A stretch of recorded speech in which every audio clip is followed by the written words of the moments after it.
चलो जेएमबी विद्यार्थी मित्रों जेएमबी ग्रुप ऑफ स्कूल ની અંદર સ્વાગત છે તમારું। ચલો હવે આપણે આગળના પાઠની અંદર આપણે ચર્ચા કરેલી હતી એન ટાઈપના સેમીકન્ડક્ટર વિશે। હવે અહીંયા જે છે એ આપણે ચર્ચા કરવાના છીએ પી ટાઈપના સેમીકન્ડક્ટર વિશે। એમ ટાઈપનો સેમીકન્ડક્ટર કેમ મળતો હતો? કેમ કે આપણે ત્યાં પેન્ટાવેલેન્ટ અશુદ્ધિ ઉમેરી હતી।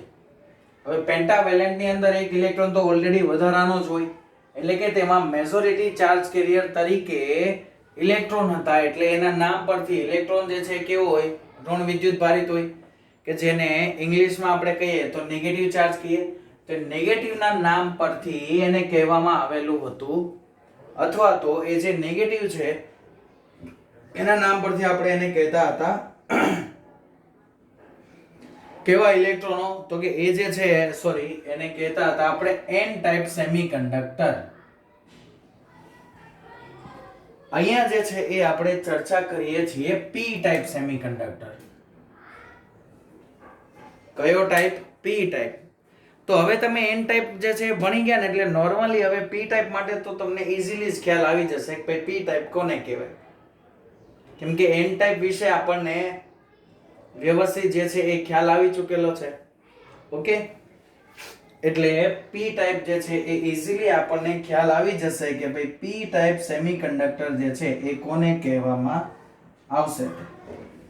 ચલો તો જોતા જઈએ કે ભાઈ કોણ અથવા તો શું જે છે એ પી ટાઈપ સેમીકન્ડક્ટર મળશે આપણને, અથવા તો કઈ રીતે આપણને પી ટાઈપનો અર્ધવાહક મળશે।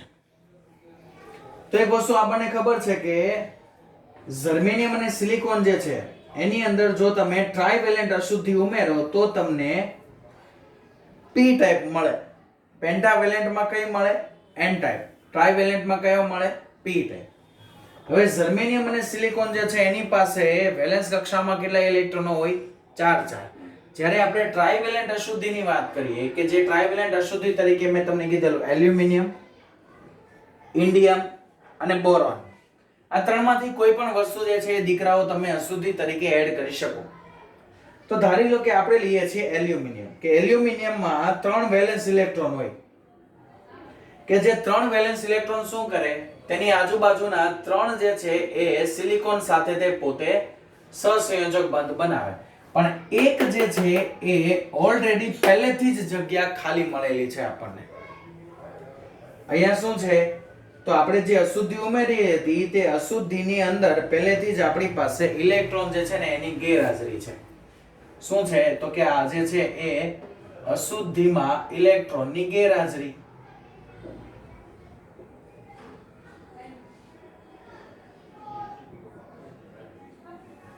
તો અશુદ્ધિમાં ઓલરેડી જ પહેલેથી શું છે? ઇલેક્ટ્રોનની ગેરહાજરી છે। ઓકે, તો એક કોવેલેન્ટ બંધમાં ઇલેક્ટ્રોનની ગેરહાજરી રહે, અને જે બંધમાં ઇલેક્ટ્રોનની ગેરહાજરી રહે ત્યાં તેમાં હોલ રહેલો છે એવું આપણે કહી શકીએ।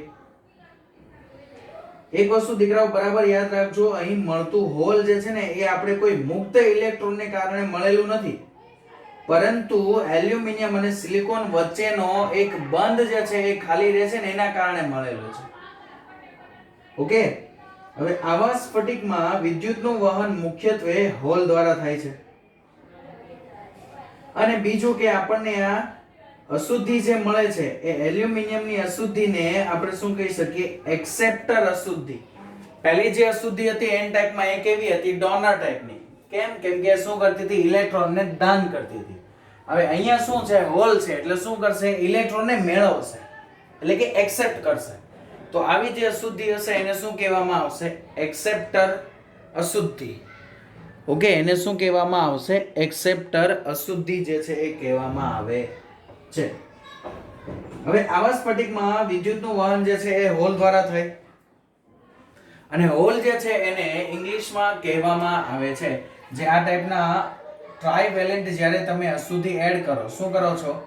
ટ્રાઇવેલેન્ટ અશુદ્ધિ તમે ઉમેરો, જેના કારણે તો આજે આપણને વાહક મળે, તે વાહકની અંદર આવો જે ટ્રાઇવેલેન્ટ અશુદ્ધિ તમે ઉમેરો તેમાં વાહકમાં વિદ્યુતનું જે વહન જે છે એ શાના દ્વારા થાય?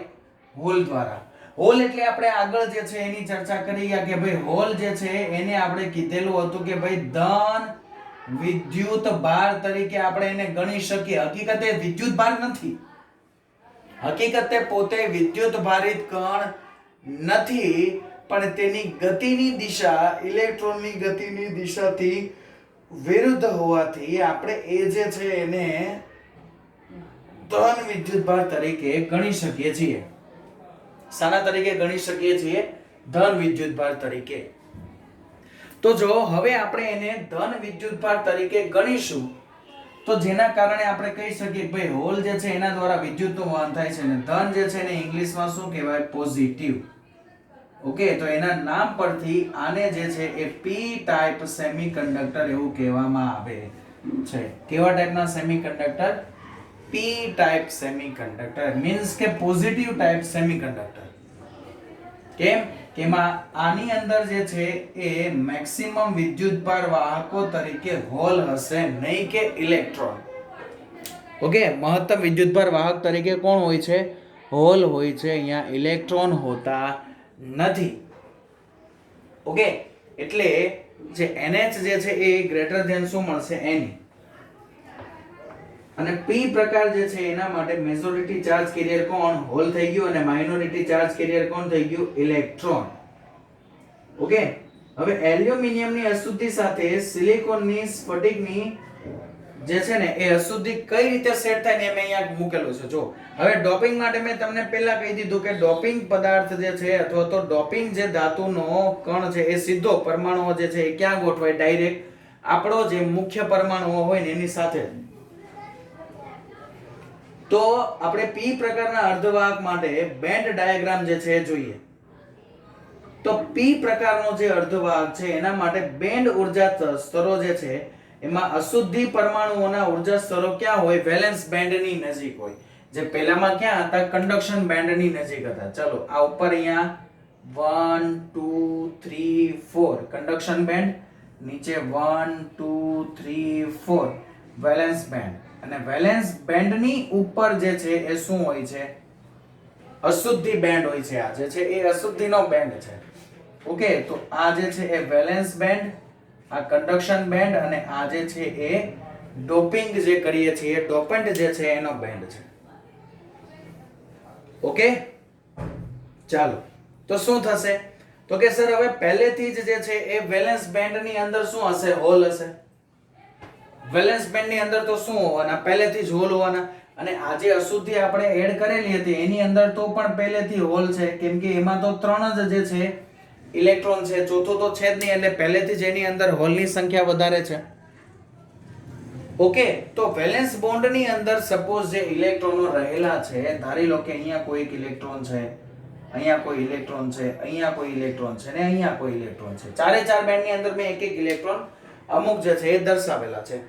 તો શું થશે કે આ જે અશુદ્ધિ છે, સોરી ડોપન્ટ લખાઈ ગયું ને અહીંયા, એક્સેપ્ટર અશુદ્ધિ છે એટલે એના માટે શું લખાય? EA.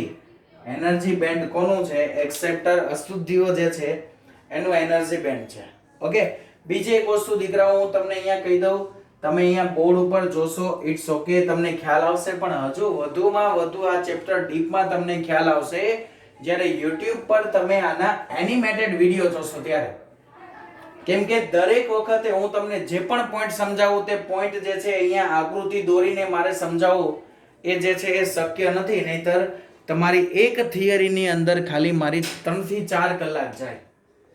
એ વસ્તુ શક્ય નથી, એટલે આપણે એ અહીંયા કરીશું નહીં. એટલે તમારે જો આ વસ્તુ શીખવી હોય તો જાણવી હોય તો મેક્સિમમ ટુ મેક્સિમમ જે છે એ તમે જાણી શકો છો.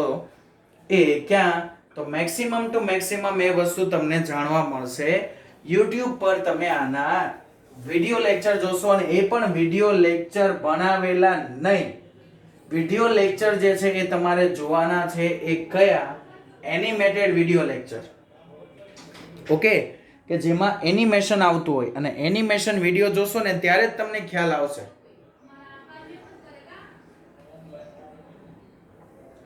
કે કઈ રીતે જે છે એ ઇલેક્ટ્રોનનું વહન વેલેન્સ બેન્ડમાંથી ઉપર જશે, કઈ રીતે, દરેક વસ્તુ.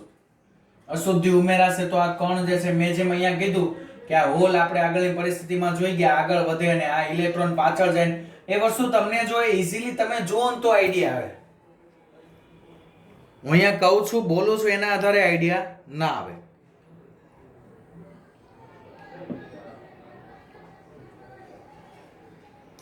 ચાલો તો એની ચર્ચા કરીએ. હવે ઓરડાના તાપમાને ઇલેક્ટ્રોનને પૂરતી ઊર્જા મળવાના કારણે શું થાય? તો પૂરતી ઊર્જા મળતા તેઓ અશુદ્ધિ પરમાણુને કારણે જે હોલ થયેલા છે એ હોલમાં સહેલાઈથી જે છે એ જઈ શકે. મીન્સ કે આ જે ઇલેક્ટ્રોન જે છે ને એ ક્યાં જતો રહે? સપોઝ અહીંયા હોલમાં જતો રહ્યો આ ઇલેક્ટ્રોન. ઓકે, એવી રીતે હું ધારી લઉં કે ભાઈ આ ઇલેક્ટ્રોન અહીંયા હોલમાં જતો રહ્યો અને કોઈ ઇલેક્ટ્રોન જે છે ને એટલી ઊર્જા મળી જાય છે કે જે ઇલેક્ટ્રોન ડાયરેક્ટ અહીંયાથી સીધો ક્યાં જતો રહે છે? સીધો જે છે એ કન્ડક્શન બેન્ડમાં જતો રહેશે. ઓકે બચ્ચા પાર્ટી,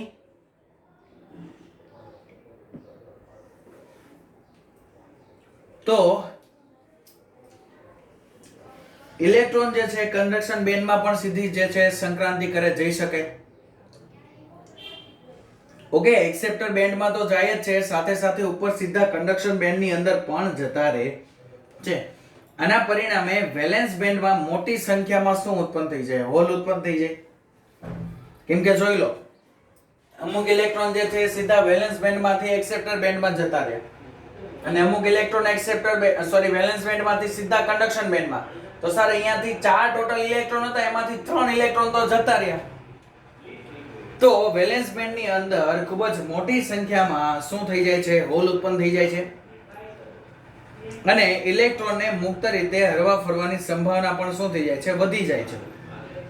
આમ શુદ્ધ અર્ધવાહકમાં વિદ્યુતનું વહન જે છે એ હોલને કારણે વધારે થાય છે, ઇલેક્ટ્રોન કરતા ઓછું થાય છે. કેમ કે શુદ્ધ p ટાઈપનું, અશુદ્ધ ટાઈપના p ટાઈપનું જે અર્ધવાહક છે એની અંદર હોલ વધારે હોય છે, એટલે કે NH હોય છે.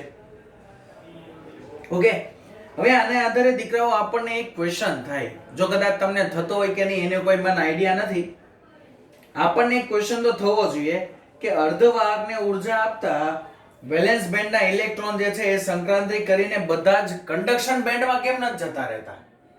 પહેલા અહીંયાથી એક્સેપ્ટર બેન્ડમાં ગયા, એક્સેપ્ટર બેન્ડમાંથી પછી એક્સેપ્ટર બેન્ડમાંથી અહીંયાથી ફરી પાછા કન્ડક્શન બેન્ડમાં છે, પણ એવું કેમ નથી થતું કે આ બધા જ જે ઇલેક્ટ્રોન જે છે એ વેલેન્સ બેન્ડમાંથી અહીંયાથી સીધા જે છે કન્ડક્શન બેન્ડમાં જતા રહે?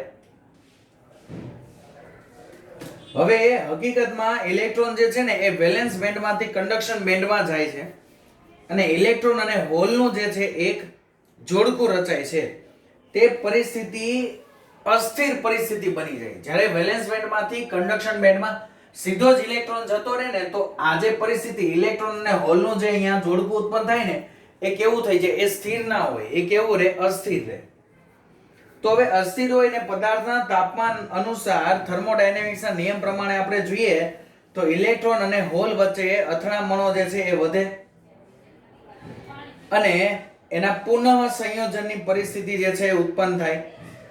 તો જો સમતોલન સ્થિતિ હોય તો સમતોલન સ્થિતિમાં ઇલેક્ટ્રોન અને હોલ ઉત્પન્ન થવાનો દર અને તેની અંદર જે પુનઃ સંયોજનનો દર છે એ બંને કેવા હોય છે?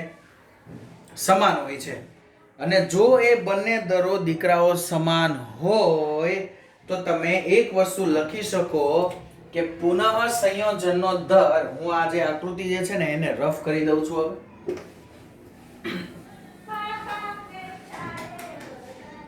તો આના માટે જે છે એ એક વસ્તુ દીકરાઓ તમે ડાયરેક્ટલી લખી શકો એ કે જે પુનઃ સંયોજનનો દર છે. શાનો દર? પુનઃ સંયોજન નો જે દર છે એ directly proportional to NH into Ne હોય. કેમ કે એનું જોડકું ઉત્પન્ન થાય છે, હોલ અને ઇલેક્ટ્રોન નું જોડકું ઉત્પન્ન થાય છે, એટલે કે બંને ઉપર આધાર રાખે છે.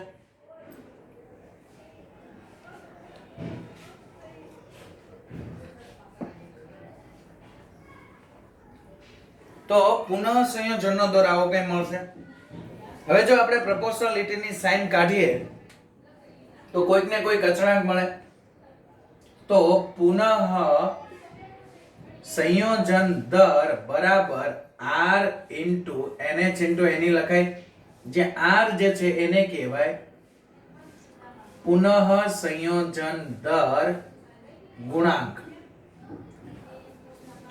R ને શું કહેવામાં આવે છે? R ને કહેવામાં આવે છે પુનઃ સંયોજન દર ગુણાંક એટલે કે રીકોમ્બિનેશન કોએફિશિયન્ટ. ઓકે. હવે અર્ધવાહકો માટે તો સર આપણે એક વસ્તુ જોઈ ગયા કે અર્ધવાહકો માટે આપણે લખી શકીએ કે ભાઈ NH NE NI. તો આ જે દર છે એ પુનઃ સંયોજનનો દર જે છે એ આપણે આ રીતે હવે લખી શકીએ એને પુનઃ સંયોજન દર is equal to R into NH into NE is equal to R into NI square. કેમ કે NE NH બંને શું છે? NI છે. તો એ શું થઈ જશે? NI સ્ક્વેર ડાયરેક્ટ થઈ જશે. તો આને આધારે સર એક વસ્તુ આપણે લખી શકીએ કે ભાઈ NI square is equal to NH into NE. NI square is equal to શું થઈ જશે? NH into NE. તો આ અંતર્ગત જે અર્ધવાહક જે છે એમાંથી આપણે બનાવેલ જે બહિર્ગત અર્ધવાહક છે એના સ્ફટિક બંધારણો કેવા હોય? સમાન હોય તો થર્મોડાયનેમિક્સના નિયમોને અનુસરે. અને બંને પ્રકારના અર્ધવાહકો માટે જે પુનઃ સંયોજનનો દર મળે ને તમને આવો મળે. બંને પ્રકારના, પછી P ટાઈપ હોય કે N ટાઈપ હોય. ઓકે બચ્ચા પાર્ટી, તો અહીંયા જે છે એ P ટાઈપ અર્ધવાહક થાય છે આપણું કમ્પ્લીટ. હવે પછીની જે થિયરીઓ આવશે તે આપણે નેક્સ્ટ આપણો જે પાર્ટ આવશે તે નેક્સ્ટ પાર્ટની અંદર જોઈશું. ઓકે બચ્ચા પાર્ટી, તો બાય બાય, પછીના નેક્સ્ટ પાર્ટમાં જઈએ. ચલો.